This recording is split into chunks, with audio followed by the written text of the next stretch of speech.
काठमाडौँ महानगरपालिकाका मेयर बालेन्द्र शाहले सार्वजनिक गरेका एहुन चालुके आवका उपलब्धिमूलक काममा के परे? राष्ट्रपति रामचन्द्र पौडेलको स्वास्थ्य अवस्था अहिले सामान्य, गोलीमा स्थानीय तहको नीति तथा कार्यक्रम बाधा भुलाउनेदेखि अविवाहित भत्तासम्म।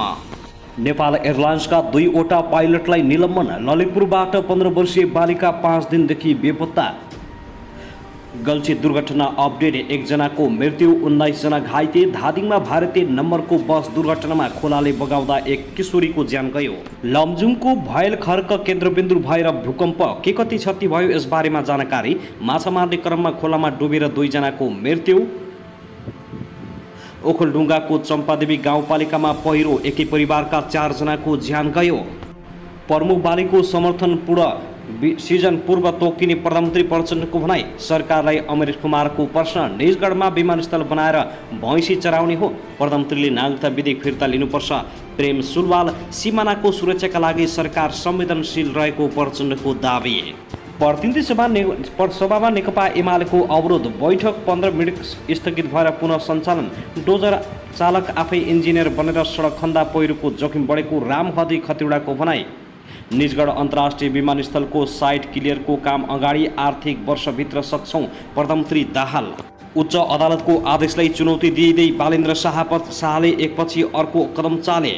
कानुनसँग समेत डराएनन् बालेन्द्र शाह, देशभन्दा माथि कानुन होइन भन्दै लिए एक्सन। भारतमा खैरा बैला। प्रधानमन्त्री प्रचण्ड सङ्कटमा, नेकपा एमाले अध्यक्ष केपी शर्मा ओलीले थाले। काङ्ग्रेसका तल्लो स्तरका नेताहरूबाट छलफल सुरु। देउबा आए लगतै एमाले काङ्ग्रेसको सरकार बन्न सक्ने यस्ता छन् बलिया आधार। संयुक्त सरकार गठन गर्नुपर्ने बाबुराम भट्टराईको माग। आज पनि संसद बैठकमै ज्ञानेन्द्र शाहीले खाए प्रधानमन्त्री प्रचण्डको साथो। बालेन्द्र शाह र हर्क साम्पाङलाई रासपाभित्र भित्राउने रविको चाहना, बाबुराम भट्टराईले गरे प्रशंसा। प्रचण्ड सरकार के ढल्ने थालेको हो त? अदालतमै पूर्व न्यायाधीश गिरीमाथि श्रीमतीले गरिन् जुत्ता परार।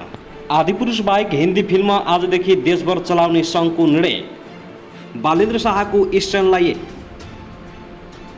दियो भारतले यस्तो चेतावनी। संसदमा नेकपा एमालेको प्रश्न, प्रधानमन्त्रीको सचिवालयमा 79 जना किन चाहियो?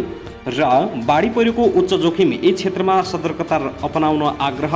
अहिलेसम्म 17 जनाको मृत्यु, 30 भन्दा बढी बेपत्ता, 25 घरभन्दा बढी बगायो। कुन क्षेत्रमा आउँदैछ भूकम्प, यसबारेमा जानकारी। भूकम्पले चिरा पारेको जमिनमा पहिरोको जोखिम, आज यी क्षेत्रमा भूकम्प र वर्षाको सम्भावना। अब हेर्नुहोस् पुरा समाचार। दर्शकबिन नमस्कार, युट्युब च्यानल नेपाली खबर मिडियामा तपाईहरूलाई हार्दिक स्वागत छ। यदि हाम्रो च्यानललाई अहिलेसम्म सब्सक्राइब गर्नुभएको छैन भने सब्सक्राइब गरी नजिक रहेको बेल आइकनलाई दबाई हामीसँग जोडिनुहोला। दर्शक महानुभाव, फेरि पनि हामी तपाईहरुमाझ देशभरका विभिन्न समाचारका साथ उपस्थित भइसकेका छौँ। यो भिडियोलाई अन्तिमसम्म हेर्नुहोला, साथै कहाँ हेर्दै हुनुहुन्छ, के भन्न चाहनुहुन्छ, तपाईँको मनमा लागेको प्रतिक्रिया कमेन्ट बक्समा छोड्न नभुल्नुहोला। दर्शकबिन, के तपाईँ हाम्रो च्यानलमा नियमित श्रोता हुनुहुन्छ? यदि नियमित हुनुहुन्छ भने तल कमेन्ट बक्समा नियमित अथवा रेगुलर लेख्नुहोस्। नयाँ हुनुहुन्छ भने सब्सक्राइब गर्न नभुल्नुहोस्, ताकि नयाँ अपडेटका साथ हामी तपाईहरुमाझ दैनिक रूपमा उपस्थित भइराख्नेछौँ। हाम्रा समाचारहरू तपाईहरूलाई के कस्तो लागिरहेका छन्, सल्लाह सुझाव प्रतिक्रिया छोड्न नभुल्नुहोला। दर्शकबिन, आउनुहोस् आजको पहिलो खबरतर्फ लागौँ। नेकपा एकहत्तर राष्ट्रिय अभियानका संयोजक तथा राष्ट्रिय सभा सदस्य वामदेव गौतम 4 दलीय समाजवादी मोर्चामा जाने भएका छन्। यसअघि एमालेमा फर्किने तयारी गरिएका भनिएका गौतम प्रधानमन्त्री एवं नेकपा माओवादी केन्द्रका अध्यक्ष पुष्पकमल दाहाल प्रचण्डसँगको भेटवार्तापछि गौतम समाजवादी मोर्चामा सहभागी हुन लागेका हुन्। प्रधानमन्त्री दाहालले गौतम आफू नेतृत्वको मोर्चा सहभागी हुने पुष्टि गरेका छन्। पत्रकार ऋषि धमलासँगको संक्षिप्त कुराकानीमा प्रधानमन्त्री दाहालले भने, वामदेवजी हाम्रो मोर्चामा आउने सहमति भएको छ। उहाँ छिट्टै मोर्चामा आबद्ध हुनुहुन्छ। मोर्चामा संसदमा प्रतिनिधित्व गर्ने 3 दल र संसद बाहिरको 1 दल समावेश छन्।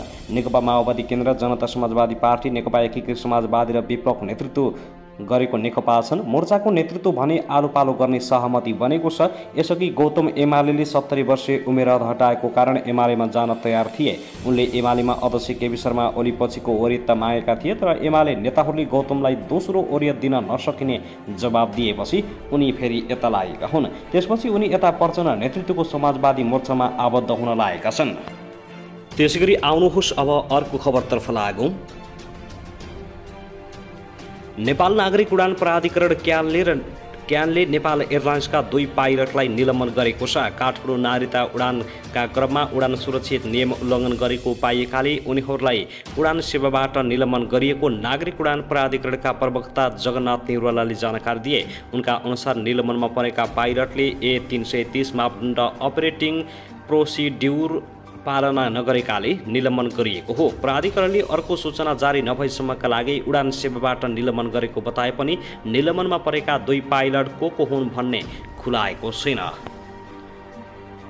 त्यसैगरी नेकपा एमाले प्रधानमन्त्रीको कार्यकालमा कर्मचारी कटौतीको माग गरेको छ। आज शुक्रबार प्रतिनिधि सभा बैठकमा विनियोजन विधेयक 2080 अन्तर्गतका शीर्षकमा खर्च कटौतीको प्रस्ताव प्रस्तुत सहित छलफलमा भाग लिँदै नेकपा एमाले सचेतक पदम गिरीले अनावश्यक कर्मचारी भर्ना गरेको भन्दै प्रधानमन्त्री कार्यालय र राष्ट्रपति कार्यालयमा कर्मचारी कटौती गर्नुपर्ने माग गरेका हुन्। उनले भने प्रधानमन्त्री कार्यालयको निजी सचिवालयमा 14 जनाको दरबन्दी छ, त्यहाँ 14 जना रहेछन्। स्वकीय सचिवालयमा 34 जनाको जम्बो टिम छ। सल्लाहकार सचिवालयमा 4 जना भनिएको छ, त्यहाँ 14-15 जना छन्। यसरी प्रधानमन्त्री सचिवालयको नाममा राज्यको अर्बौं रकम सकिएको छ।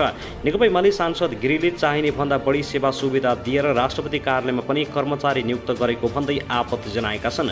राष्ट्रपति कार्यालयमा यति धेरै कर्मचारी र सल्लाहकार थपिँदै गएको देखिएको छ। उनीहरूलाई गाडी घोडा सेवा सुविधा व्यापक बनाएर लगेको छ।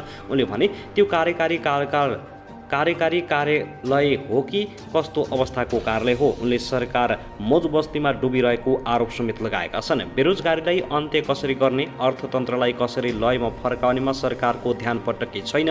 उनले भने रोम सहर जल्दा निरोले बाँसुरी बजाएर आनन्द लिए जस्तो देश बर्बाद भइरहेको छ। सरकार मौज मस्तीमा व्यस्त छ। दर्शकबिन त्यसैगरी आउनुहोस् अब अर्को खबरतर्फ लागौँ। काठमाडौँ महानगरपालिकाका प्रमुख बालेन्द्र शाहले 2079-80मा गरेका उपलब्धिमूलक कामहरू सार्वजनिक गरेका छन्। उनका अनुसार अनधिकृत फोहोर फाल्ने 293 व्यक्ति तथा संस्थालाई कारबाही गरिएको छ। महानगर प्रमुख शाहले 180,756 वर्गफिट पार्किङ हुने गरेको कालोपत्री सडकबाट पार्किङ हटाएको जानकारी दिएका छन्। अनधिकृत पार्किङ गरिएका 16,757वटा सवारी साधन नियन्त्रणमा लिएको छ। 231 वटा अनधिकृत सवारी वर्कसपलाई कारबाही समेत गरिएको छ। उनका अनुसार 1020 ठाउँको सडक अतिक्रमण हटाइएको छ। 270 ठाउँमा आगलागी नियन्त्रण, 16,570 वटा अनधिकृत संरचना हटाइएको छ।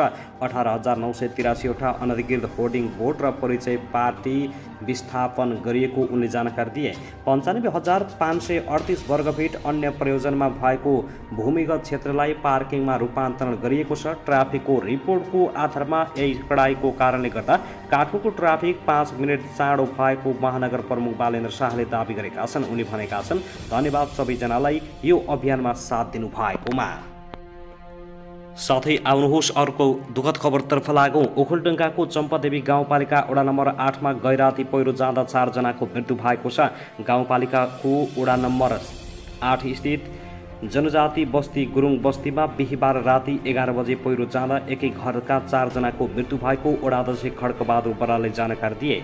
स्थानीय 36 वर्षीय रणबहादुर गुरुङ, श्रीमती 29 वर्षीय शिवमाया, छोरा 10 वर्षीय दिनेश र छोरी 1.5 वर्षीय कविताको मृत्यु भएको हो। 3 जनाको शव निकालिएको छ भने दिपेशको शव निकाल्ने प्रयास भइरहेको प्रहरीले जानकारी दिएको छ। पहिरो गए लगतै बस्तीका अन्यले भागेर ज्यान जोगाएको बताएका छन्। क्षतिको थप विवरण सङ्कलन भइसकेको छ। घटनाबारे जानकारी पाए लगतै नेपाल प्रहरी, सशस्त्र प्रहरी, स्थानीय बासिन्दा शव निकाल्न र उद्धारमा खटिएको प्रहरी बरालले जानकारी दिएका छन्। 2072 सालको भूकम्पका कारण बस्तीमाथिको डाँडोमा धाजा फाटेका कारण जोखिम रहेको गाउँपालिकाका अध्यक्ष नवराज केसीले बताए। करिब 150 घर दूरी रहेको बस्ती स्थानान्तरण गर्न आवश्यक रहेको उनको भनाइ छ। साथै आउनुहोस् अब अर्को खबरतर्फ लागौँ। प्रधानमन्त्री पुष्पकमल दाहाल प्रचण्डले सिमानाको सुरक्षाका लागि सरकार संवेदनशील रहेको बताएका छन्। शुक्रबार प्रतिनिधि सभा बैठकमा सांसद अमरेश कुमार चौधरीको प्रश्नको जवाब दिँदै प्रधानमन्त्री प्रचण्डले देशको सिमानाको सुरक्षामा सरकार संवेदनशील रहेको बताएका हुन्। उनले देशको सार्वभौम सत्ता, राष्ट्रिय स्वतन्त्रता, भौगोलिक अखण्डता, राष्ट्रिय एकता लगायत राष्ट्रिय हितको रक्षाका लागि पनि सरकार संवेदनशील र प्रयत्नशील रहेको बताएका छन्। उनले अन्तर्राष्ट्रिय सीमा सुरक्षालाई थप सबल सुदृढ नवीकरण र प्रभावकारी बनाउन सीमा स्तम्भहरूको नियमित मर्मत सम्भार गर्दै जाने विषय सरकारको प्राथमिकतामा रहेको बताएका हुन्। त्यस्तै बोर्डर आउटपोस्टहरूको सुदृढीकरण र थप स्थानमा आउटपोस्ट निर्माण गर्दै जाने विषय सरकारको उच्च प्राथमिकतामा रहेको उल्लेख गरेका छन्। हालसम्म स्थापना भएका 250 बोर्डर आउटपोस्टहरूमध्ये 128वटाको भौतिक संरचना निर्माण भएको र चालु आर्थिक वर्ष 2079-80 सम्ममा थप 10 बोर्डर आउटपोस्ट निर्माण सम्पन्न हुने बताएका छन् र यो विषयमा सरकार गम्भीर रहेको प्रचण्डको भनाइ छ। दर्शकवृन्द, त्यसैगरी आउनुहोस् अब अर्को खबरतर्फ लागौँ।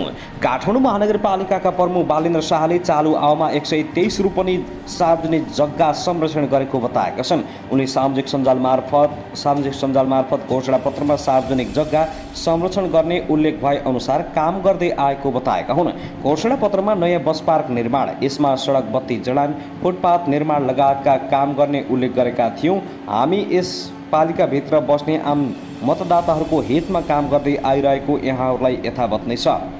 उनले विगत लामो समयदेखि सार्वजनिक जग्गा अनधिकृत प्रयोग भइरहेको गुनासो आइरहेको र त्यस्ता गुनासाहरूलाई विशेष प्राथमिकतामा राखेर काम गर्दै आएको पनि जानकारी दिए। जस अनुरूप हामीले चालु आर्थिक वर्षमा 123 रोपनी सार्वजनिक जग्गाको संरक्षण भएको छ। यो कार्य निरन्तर चलिरहनेछ। उनले भनेका छन्, यस्तै घोषणा पत्रमा शारीरिक तन्दुरुस्ती, मानसिक सतर्कता र भावनात्मक रूपमा स्थिरता कायम राख्ने पार्कहरूको निर्माण गर्ने पनि उल्लेख गरेका थियौँ। जस अनुरूप हामीले चालुको आर्थिक वर्षमा 123 रोपनी जग्गाको संरक्षण भएको छ। सोही अनुरूप 25वटा नयाँ पार्क निर्माण भएको जानकारी पनि उनले दिएका छन्। त्यस्तै शहरको सुरक्षा र पैदल यात्रीहरूको सजगताका लागि महानगरले 1700वटा स्मार्ट सडक बत्ती जडान गरेको पनि उनले बताएका छन्। 42 किलोमिटर सडक कालोपोत्रे, 7 किलोमिटर नयाँ ढल निर्माण, 1500 मिटर फुटपाथ निर्माण भएका छन्। सार्वजनिक शौचालयहरू र सामुदायिक विद्यालय भवनहरू निर्माण तथा मर्मत लगायतका पूर्वाधार विकासका कार्यहरू सम्पन्न भएको छ। पैदल यात्रीहरूको सहज आवागमनका लागि फुटपाथको उपयोग सहज र सरल बनाइएको छ, उनले भनेका छन्। दर्शकवृन्द, त्यसैगरी आउनुहोस् अब अर्को खबरतर्फ लागौँ। राष्ट्रिय स्वतन्त्र पार्टी रासपाले आज स्थापनाको पहिलो वार्षिक उत्सव मनाउँदैछ। स्थापना दिवसको अवसरमा रासपाले चियापान कार्यक्रम गर्ने भएको हो। बालाजु स्थित पार्टी कार्यालयमा दिउँसो 1 बजेदेखि सुरु हुने चियापानमा सबै राजनीतिक दलका मूल नेतृत्वलाई बोलाइएको छ। प्रधानमन्त्री पुष्पकमल दाहाल प्रचण्ड, विभिन्न दलका अध्यक्ष तथा सभापति, कूटनीतिक नियोगका प्रमुख, निजी क्षेत्रका सङ्घ संस्थाका प्रमुख लगायतलाई आमन्त्रण गरिएको रासपाले जनाएको हो। दलका प्रमुख सचेतकलाई पनि चियापानमा बोलाइएको छ। गत वर्ष असार 7 गते स्थापना भएको रासपाले यही असार 1 गतेदेखि साताव्यापी वार्षिक उत्सव मनाउँदै आइरहेको छ।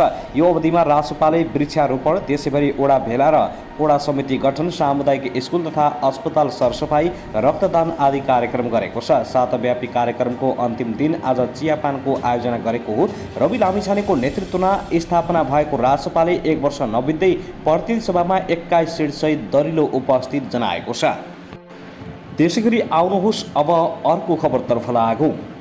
पूर्व प्रधानमन्त्री डा बाबुराम भट्टराईले नेकपा माओवादी केन्द्रको नेतृत्वमा बनेको समाजवादी मोर्चाबारे प्रश्न उठाएका छन्। सामाजिक सञ्जाल ट्विटरमा लेख्दै डा भट्टराईले पुरानै गाडीलाई डेन्टिङ पेन्टिङ गरेर चलाउने कि नयाँ इन्जिन र डिजाइन सहितको नयाँ गाडी बनाउने भन्ने मुख्य बहस रहेको बताएका छन्। समाजवादी मोर्चामा आफूलाई सामेल नगरेको प्रति डा बाबुराम भट्टराईले असन्तुष्ट व्यक्त गर्दै आइरहेका छन्। उनले लेखेका छन्, देशमा अग्रगामी वैकल्पिक शक्तिको रूपमा नयाँ समाजवादी विकल्प निर्माण गर्ने सन्दर्भमा अहिले भइरहेका बहसलाई व्यक्तिगत लाभहानि, रेसिबी, धोखाधडीको रूपमा होइन, त्यसमा अन्तर्निहित विचार, राजनीतिक सङ्गठन, संस्कारको बहसको रूपमा बुझौँ। पुरानै गाडीलाई डेन्टिङ पेन्टिङ गरेर चलाउने कि नयाँ इन्जिन र डिजाइन सहितको नयाँ गाडी बनाउने भन्ने मुख्य बहस हो। अगुल्टो ठोसेर नै आगो बल्छ भन्ने स्मरण गरौँ। एकता सङ्घर्ष रूपान्तरणको विधि अनुसार गर्न नबिर्सौँ। त्यसैगरी आउनुहोस् अब अर्को खबरतर्फ लागौँ। प्रधानमन्त्री पुष्पकमल दाहाल प्रचण्डले काङ्ग्रेस समेतको सहमतिमा प्रगतिशील विचार राख्नेहरू मिलेर समाजवादी मोर्चा निर्माण गरेको बताएका छन्। उनले यस्तो मोर्चामा एमालेलाई पनि ढोका खुला रहेको बताएका हुन्। कान्तिपुर टिभीको साप्ताहिक कार्यक्रम टकटकमा प्रधान सम्पादक दिलभूषण पाठकले भने यो मोर्चाको अवधारणाभित्र आउने हो भने एमालेलाई पुनः खुला छ। उनले तत्कालै एमाले आउने सम्भावनालाई चाहिँ नरहेको बताएका छन्। हामीले मोर्चा घोषणा गर्दै गर्दा यो कसैका विरुद्ध होइन है भनेका छौँ। लेफ्टहरू, परिवर्तनका पक्षहरू, 12 बुँदे समझदारीकर्ताहरू, शान्ति सम्झौता र सङ्घीय लोकतान्त्रिक गणतन्त्रका पक्षधर कसैका लागि कसैका पनि विरुद्ध होइन भनेका छौँ, प्रधानमन्त्री दाहालले भने। उनले उपेन्द्र यादवको अनिच्छाका कारण बाबुराम भट्टराई तत्काल मोर्चामा सहभागी नभएको जानकारी दिए। बाबुरामजी र हामी पार्टी नै एउटै बनाउने भन्ने उद्देश्यका साथ चुनाव एउटै चिन्हबाट लड्ने अनि पार्टी पनि एउटै बनाउने, नेकपा समाजवादी केन्द्रमा जाने भन्ने सैद्धान्तिक सहमतिका आधारमा अगाडि बढेको हो। अहिले पनि बाबुरामजीसँग पार्टी एकताको सहमति भङ्ग भएको छैन। त्यसकारण मोर्चाका कतिपय साथीहरूले तपाईँ त एउटै पार्टी हो नि, चुनाव चिन्ह एउटै छ, फेरि मोर्चामा 2वटा किन हुनु पर्यो भन्ने तर्क पनि राख्नु भएको हुनाले यो अवस्था आएको हो। उपेन्द्र यादवबाट भर्खरै बाहिरिएकाले बाबुराम भट्टराईलाई असहज भएको उनले बताएका छन्। अब भर्खरै उहाँ जनता समाजवादी पार्टीबाट अलग हुनु भएको छ, त्यसकारण पनि केही असहजता भएको, तर छिट्टै उहाँ पनि मोर्चामा आउनुहुन्छ। नेपाली काङ्ग्रेसको पनि यसमा सहमति छ, उनले कान्तिपुर टिभीसँग भनेका छन्।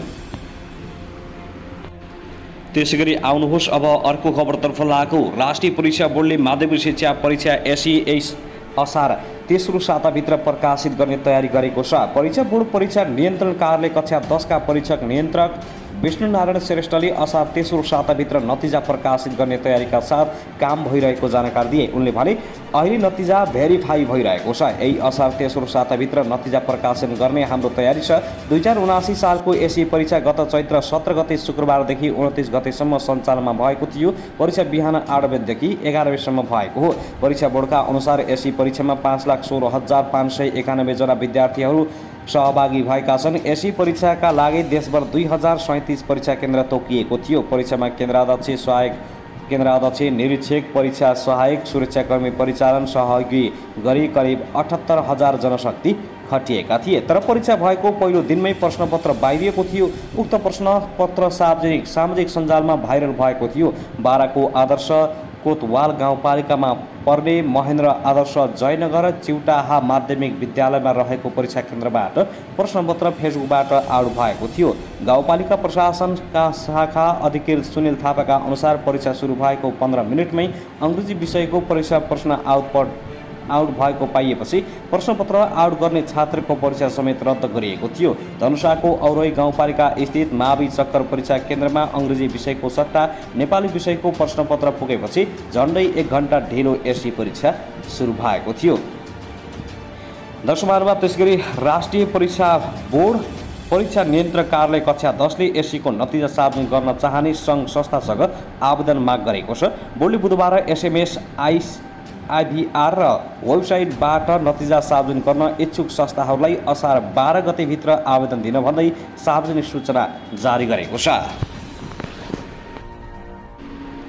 दर्शक महानुभाव त्यसैगरी आउनुहोस् अब अर्को खबरतर्फ लागौँ। नेकपा एमालेका सचिव एवं सांसद योगेश कुमार भट्टराईले समाजवादी मोर्चा विरुद्धहरूको क्लब भएको व्यङ्ग्य गरेका छन्। मङ्गलबार संसद भवन परिसरमा सञ्चारकर्मीहरूसँग उनले समाजवादी मोर्चा प्रौढहरूको क्लब भएको व्यङ्ग्य गरेका हुन्। उनले समाजवादको धारणा, एकताका एकरूपता हुन नसकेकाहरूको मोर्चा धेरै समय नटेक्ने दाबी समेत गरेका छन्। उनी मोर्चामा संविधान च्यात्नेहरूसम्म पनि रहेको उल्लेख गर्दै संविधानप्रति समान दृष्टिकोण नरहेकाहरूको मोर्चाले उपलब्धि दिन नसक्ने स्पष्ट पारेका छन्। उनले समाजवादी मोर्चा बनाएका दलहरू